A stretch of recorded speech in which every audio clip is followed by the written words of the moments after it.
So surprise, surprise, Donald Trump is going back on his word, and it's really upsetting MAGA. That's the subject of today's video, and I want to talk with you about jobs, immigration, deportations, and the markets because they're all interrelated.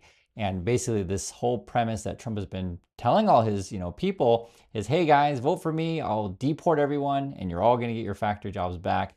But a lot of this stuff doesn't make sense, which a lot of stuff that Trump does doesn't make sense, but I'll try to my best to make sense of it with you and have a chat with you guys about this. So this was the headline from Fox. It says, Trump's ICE carve out for farm hotel workers sparks GOP backlash. So again, Trump was promising to deport all the undocumented workers, but then he realized, oh my God, if I do that, no one's going to work on the farm. Or, oh my God, if I deport all the workers, there's no one working at my hotels or my golf courses or my resorts, this kind of thing. And like, what are you going to do if you have no workers? Well, you're going to go out of business. So we better keep the workers here. This is actually Trump. He was at Alligator Alcatraz. That's that prison thing in Florida. This is what he was saying here. This is Trump. He says, we have a lot of cases where ICE will go into the farm, all right? And these guys are working for 10 to 15 years, no problem. These farmers know them. It's called farmer responsibility or owner responsibility, where they're going to be largely responsible for these people. And they know these people. They've worked on the farms for 15 years, right? This is what Trump is saying. It is very, very different than the other language that, again, Elon Musk has been pumping out nonstop on his social media that all these people from other countries are criminals. They're all going to hurt you. Go buy guns, that kind of stuff. And that's essentially what this whole Trump thing is about. It's partially fueled by racism. It's fueled by fuel of people from, speak different languages or from outside the country. And it's also fueled by, hey, I want my factory job back. Give me a job. And Trump's like, okay, these people took your jobs and I'll kick them out and you'll get your jobs back. But like, if you kick out a hotel and say farm workers, construction work, is that the jobs that Americans want? I'm just a legitimate question. Is that the ones that they want? Because I don't think that's the jobs that Trump is promising them, right? Trump keeps saying, oh, I'm getting all these trillions of dollars to build all these new factories. But it's like, okay, so where's the money, guys? Where is it? And I've told you guys several times, it's all smoke and mirrors. Basically what it is, Trump's been getting pledges, right? Not actual money, pledges from people in, say, the Middle East. And they're pledging that they're going to build over the next 10 years all these great AI and data centers. And I guess theoretically, you're going to work in said things. Good luck with that. I'll go over some more detailed stuff, but I just want to address this first point that Trump's promise to deport everyone looks like he's backing out on that promise. This is just yesterday, which is ironic that he's speaking at a prison bragging about deporting everyone. And now we're talking about keeping people here. We're going to give them the responsibility for people, and we're going to have a system of signing them up so they don't have to go. They can be here legally, they can pay taxes and everything. They're not getting citizenship, but they get other things, and the farmers need them to do the work. And this is more, while some Republicans believe that the primary focus should be on those with a criminal background only, others have criticized the proposal made by the president. So I want to hear you guys' thoughts on this one. And I'm sure you have MAGA people in your life, and be curious, please ask them. I'd be curious what MAGA people in your life feel about this, where Trump's like, hey, I know I promised you that we're going to deport everyone, but we need those farm workers, we need those hotel workers. I want to hear what your MAGA friends say about that. Trump's real goal, right? Well, one is he just wants to trick and lie and fool you so he can get in the office. Once he does that, then he can make money on whatever stupid grift that he has planned. So this latest grift, like it's always something new, is he's selling fragrances. This is for both men and women. He's calling it the victory one, right? The President Trump's official fragrances. So I guess if you want to smell like Trump, you can totally do that. And that's what it costs. And I want to address another really important key point. You can easily Google this. And I always show you this, guys, this stuff because I just want people to get used to checking out information, right? Part of the world that we live in to where people rely too much on what they see on social media and don't check for themselves is they're like, oh, well, I saw on a Facebook post that Elon Musk is blah, blah, blah, or Trump said blah, blah, blah. And then that's where you sort of get the world of like, they took our jobs, right? That kind of thing. But the reality is a lot of these factory jobs that have left has been due to automation. You can easily Google the information. It's right here. It says decline in U.S. factory jobs is primarily attributed to a combination of factors, including increased automation and technological advantages, right? Advancements. It's not really that complicated, but I have to put that out there because honestly, and if you know anyone MAGA in your life, they really do blame people from other countries for taking their job. There's actually that the culture out there who's always wants to blame someone else, but this is just the truth, guys. We don't need as many workers as we did in the past. A lot of this is due to automation. Amazon deploys its 1 millionth robot in a sign of more job automation. This is July 2nd, 2025. And I talked about this article before, but we're getting more news about it because it's really happening. This was in the Wall Street Journal. Amazon is on the cusp of using more robots than humans in its warehouses. And it's been like this trending for a while. Basically, as you can see here, and I showed you guys numbers, but I just want to go over it again because it's really important to understand this stuff. Basically, it was 2015. I think it was like for each Amazon worker, they would represent delivering 175 packages. Now it's like up to 3,800. So basically, the efficiency has gone up. And basically, you got these Amazon warehouses that look like this, right? It's just a bunch of robots everywhere, which is not shocking. I don't think any of us are shocked, but it's frustrating because I don't feel like the Elon Musk and the Trumps are honest with you about this stuff. Again, they try to scare you nonstop that people from other countries are going to hurt you and they're taking all your jobs. But I mean, if you're going to get mad at anything, get mad at the robots, get mad at the robot arms and stuff like that. But from the employer's point of view, from the company's point of view, this is sort of where the world is trending towards. It is, yes, it's creating massive social unrest, and this is sort of why I'm talking with you about it, because I'm telling you what's going on. This is something new that I didn't even know about. This just came out today, and if you guys have had this experience, please let me know. But basically now, when you apply for a job, the first screening interviews by text or emails or even, I guess, conversations will now be with AI/robots. I didn't even know this was happening, so I'll read the description because this is new to me also. It says, AI is now screening job candidates before humans ever see them, okay? AI agents, that's what we're calling these things, are conducting first round interviews to screen candidates for human recruiters. Here's what to expect. And there's a little description of this stuff. And I really want to hear from people. If you've had this experience yet, please let me know, because again, I'm not shocked because I know a lot of these big companies do these sort of like application software screening things in terms of your resume. But this whole thing is new to me also. It says here, so she started actively applying for jobs. Okay, we all understand that.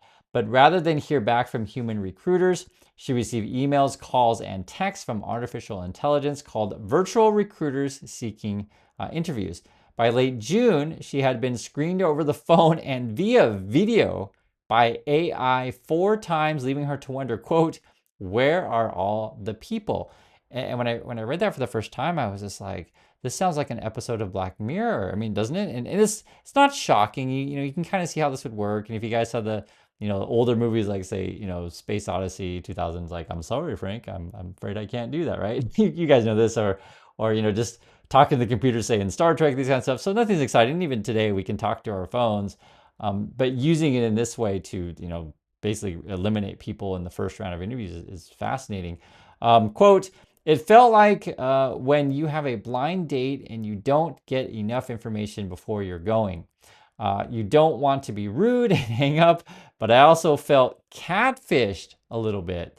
And I could actually see how someone would feel that way. Like, maybe you're excited about the job and you're excited to, show your enthusiasm for said job. And then you're just like, oh, I'm talking to a robot. Great. It's like, and like maybe, we'll have different types of preferences for robots. It's like, oh, I really like the robots of that company, or I like the robots of that company. And there'll be, companies selling technology to to interview people. I mean, already we have, various chat GPT type bots, but whatever. But this is what it says. It says increasingly job candidates are running into virtual recruiters for screenings. The conversational agents built on large language models, right, LLM, help recruiting firms and hiring companies respond to every applicant, conduct interviews around the clock, and find best candidates in increasingly large talent pools. People who have experienced AI interviews have mixed reviews, surprisingly good or cold and confusing. So again, if you've had this experience, please let me know. And this is what Elon Musk is moving into. He wants to build yet more of this kind of technology. That's what's driving the markets. People are excited about this stuff. For me, I'm not that excited about it. I understand why a CEO or employee wants to do that. If you hate people and you hate giving people jobs, you're like, hey, I want to get as many robots as I possibly can, and I just want to kick out all these people. And that's where the other like big lie is that Trump and Musk actually care about you. Like this is a massive lie. And so I get frustrated. You know, I do this every day with you guys and have the conversations. And oftentimes people say that it's like refreshing and nice to have, you know, just a real conversation about this stuff and talk about reality. Because I know it can feel like you're getting gaslit every day by Trump and Musk and all the MAGA people around you. But that's always been the big mystery for me, is like, I guess people's racism is so, you know, strong, that they're like, oh, I just really hate people from other countries or look a different way, that they then go and support CEOs that want to replace you, or CEOs who want to just sell you fragrances and gold shoes. I mean, you guys see the irony here. But yeah, that's what Musk is doing. He's the supposed richest guy. He's always asking people for money to do his, you know, scams, and he's, I guess, promising that he's going to build this super app and AI is going to replace everyone, and then you're all going to be rich. Same way that Trump promises you all going to be rich as well. It's all a scam. And you know, lately in the markets has been driven by this AI stuff. I guess theoretically, if we replace everyone with AI, then we're all going to sit on our couches and be rich, if that makes any sense. But that's what some people actually believe it stuff. And you know, Tesla, they've been promising you that you're all going to get rich with these robotaxis. I mentioned this with the same way with the AI agent, because they're coming up with all these new ways to replace humans. And I just don't think it's sustainable. I don't think it's a socially something that we want, meaning that, you know, just in terms of if you care about humans, is that your goal in life, is to fire all the humans? Is that your goal? I think that's a legitimate question. And in fact, this has been a big fight in the Senate. I think right now at the moment, well, at least for now, the senators at least are siding on the humans at the moment. I say at the moment. I'll read the headline here. It says, Senate votes to remove ban on state AI laws from GOP mega bill. So basically what was going on is various states were you know, trying to put into laws, or still in the process of regulating AI, robots, etc. So for example, if a city decides that I don't want robo-taxis, right? I don't want AI virtual job interviews kind of stuff, or a state decides that, you know, if they want to do that, so be it. But theoretically, at the federal level, we could block states from banning that stuff. So let me read a little bit of this so you guys understand this stuff. And I know that for some people might be all new to you, but think about this. Do we want to regulate this technology or not? So it says here, the Senate has been weighing an AI moratorium language passed by the House earlier in the mega bill process. House Republicans proposed a 10-year moratorium on state AI regulations. So basically the Republicans in the House were like, you know what, I don't want states to ban AI because I have all these people who want to innovate with AI, of all these people who want to take your job away with robots. like seriously, that's what we're talking about here. And you know, like I said, from a social perspective, it's not really sustainable, but that's what they're going for. So we'll see what happens on this. I know this is a relatively small story compared to all the crazy stuff happening, but you have to understand the relationship, right? Remember, people are upset because they don't have their factory jobs. So they vote for Trump because Trump says he's going to kick out all the people and you know, who work at farms and hotels, and then suddenly you're going to get your factory jobs back, as if that makes any sense. But you know, I get it. I'm just telling you what the logic is there. And now he's going back on his word, but yet they're still pushing forward with replacing you with robots. That's what our markets are driving at. And if you look at the valuation of our markets, we're trading pretty high at the Shiller P ratio at 37.82. People are losing faith in the US markets. And in fact, I can see even European junk bond sales, which usually isn't something that people want to get into, basically more riskier things. But they're like, you know what, I don't want anything to do with the USA. So, you know, more specifically, I know some people want to say, hey, Chris, well, what do I do with my money? Whatever. I'll say this, do what makes sense for you. Don't necessarily put all your eggs in one basket, because oftentimes in these kind of situations, people will panic. And it's like, oh my God, I got to go, you know, throw all my money in European junk bonds or whatever. Generally speaking, just take your time, you know, put some money in things that are going to be fixed, which I think is a good thing. So meaning that like a CD or bond or whatever, that's going to give you a solid return and you're not going to lose, right? Sure, you can go with risky stuff and the latest, hottest, you know, greatest stock that says, hey, I promise you the future of AI, etc. But I just want you to think about these social ramifications of that. The energy use is going to be a big problem. And much of the US market is based on that hype. And again, I don't think it's sustainable to, if we replace all the people with AI, what's going to happen to our economy. The safest bet these days, then, yes, some stuff in fixed. Put some money in index funds, be it US or global. You can make the decision on which makes sense for you. These days, a lot of people are retreating from the USA, so less money is coming in and they're going into other countries. So it doesn't mean you necessarily want to abandon US entirely, you can spread it out to where it makes sense for you. Or you could do something like a balanced index fund, which also is a pretty good way. Or just hold cash, pay off debts, and do stuff like that. But I understand that these are complicated issues, and sometimes people are like, no, just tell me which one to buy. But I'm just telling you, you got to do what makes sense for you. It depends on your horizon in terms of like, do you need the money today? Do you need the money in 10 years? Do you have time to wait for things to settle out, right? Or just sit on the sidelines and give it like a few more months and see what happens, because there's a high chance that they officially call a recession in the next 6 months. There's certainly a possibility of that. Goldman Sachs has been calling for that. We're watching what Trump is up to. We're seeing, like, again, this bubble market, and this whole push for like the Trump and the Musk is like, oh, all the future is crypto, and it's like, I think it's all ludicrous. So that's sort of why my opinion, I would diversify, meaning that, hey, I could be totally wrong, but I'm protecting my downside by, I'll put a little money here, a little money there, etc. So I hope that makes sense for you, and I hope that's clear. I just wanted to show you why, in my opinion, as we go through this, why the U.S. market is kind of a bit messed up, because again, a lot of it's based on hype and then broken promises and Donald Trump waffling back and forth. So I do appreciate your time, everyone. Thanks for listening, and I'll catch you all in the next video.